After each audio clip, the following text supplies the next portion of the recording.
Durante esta jornada conversamos con funcionarias del programa FAE Pro ADRA de la provincia de Linares, en el que hicieron un llamado a la ciudadanía a colaborar con el cuidado de niños que han sido vulnerados y que han debido ser separados de su familia de origen. Hoy por hoy, Jocelyn Canales, que es psicóloga y difusora del programa FAE en Linares, nos indica que actualmente no hay ninguna familia de acogida en estos momentos aquí en la provincia.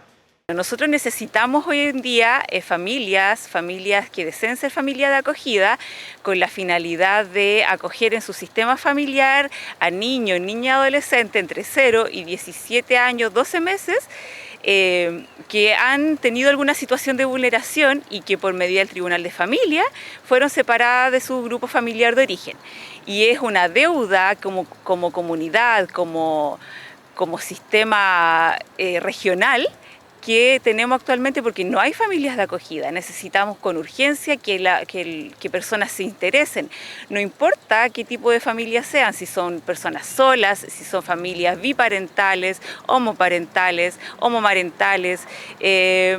No importa si tienen hijos o si no tienen hijos. Acá todo depende de la evaluación, de la valoración que se va a realizar y que ahí se van a ver las competencias y si son idóneos o no para ser familias de acogida.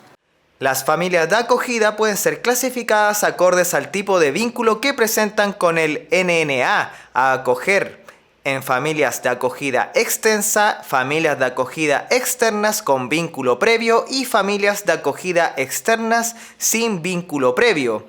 Las familias extensas son aquellas que presentan un vínculo consanguíneo con el NNA, como abuelos, tías, tíos, entre otras. Mientras que las familias externas con vínculo previo consisten principalmente en personas que conocen al NNA previamente, por ejemplo en el colegio o la comunidad, vecinos, profesores, entre otros. Las familias externas restantes son las familias que no tienen ninguna relación sanguínea o conexión previa con los NNA y son las familias que el programa recluta, evalúa y capacita para ejercer el cuidado de manera temporal en el contexto de un proceso de acogimiento.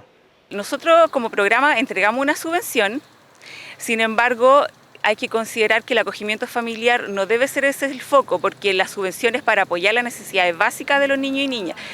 Pero el grupo familiar debe tener las capacidades financieras y habitacionales para recibir a los niños o niñas acogidas. La subvención es principalmente para equilibrar o sopesar un poco los gastos que podría conllevar un acogimiento familiar, pero no debe verse como el único fin del acogimiento. Acá no es un sueldo, no es una renta, es un aporte que va direccionado hacia cubrir la necesidad del niño o niña. Eso básicamente. La subvención corresponde aproximadamente a 108.000 pesos y los requisitos mínimos para las familias de acogida es que haya una habitación para el menor, donde tenga su cama propia y limitación de los espacios, conexión a las redes de apoyo con escuelas, jardines infantiles, con sistemas de salud, entre otros. Comienza el proceso de intervención que consta de un plazo entre 12 a 18 meses en el cual hay 3 primeros meses de acogimiento donde se desempeña el proceso de acomodación del niño, donde pueden existir crisis normativas respecto también al daño vincular o las vulneraciones de derechos previas que haya tenido el niño. Entonces son 3 meses o 6 meses que son bastante potentes en cuanto al proceso de intervención, porque muchas familias también tienden de repente a olvidar un poco la vulneración. Entonces cuando se generan estas crisis, ellos también muchas veces no logran regular estas situaciones, contener al niño, generar como el espacio de contención. Entonces nuestro trabajo es trabajar en base a esas crisis, trabajar en base también al acogimiento y cómo se vaya desarrollando la dinámica, la reorganización del sistema familiar, y cómo el niño también se va acoplando también a un nuevo sistema que sea bien tratante y un entorno libre de vulneración y prácticas maltratantes.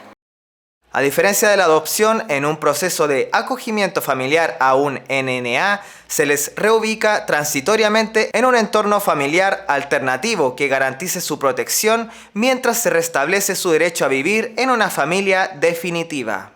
A mí me pasa que muchas veces siento que la sociedad en general está muy individualista, como que muchas veces nos cuesta mirar nuestro entorno. Y eso también tiene que ver con cómo estamos funcionando, la globalización, las redes, todo. Nos centramos mucho en nosotros. Pero siento que en el tema de proteger la infancia tenemos que ser capaces también de entender que es una responsabilidad de todos, porque son niños vulnerables que no pidieron venir a este mundo. Entonces es nuestra responsabilidad como adultos el poder proteger, independiente a lo mejor que no tengamos ningún lazo con ese niño. Si vemos a un niño que le están gritando en la calle, que le están pegando, nosotros como adultos tenemos la responsabilidad de intervenir para proteger a ese niño. Entonces el mensaje es también entender de que necesitamos saldar esa deuda con los niños, de poder protegerlos, de poder entender de que en el fondo vivimos en una sociedad que necesitamos acompañarnos porque somos seres sociales, necesitamos también entender de que no funcionamos solos, que necesitamos un sistema y que necesitamos que ese sistema funcione bien y en equilibrio.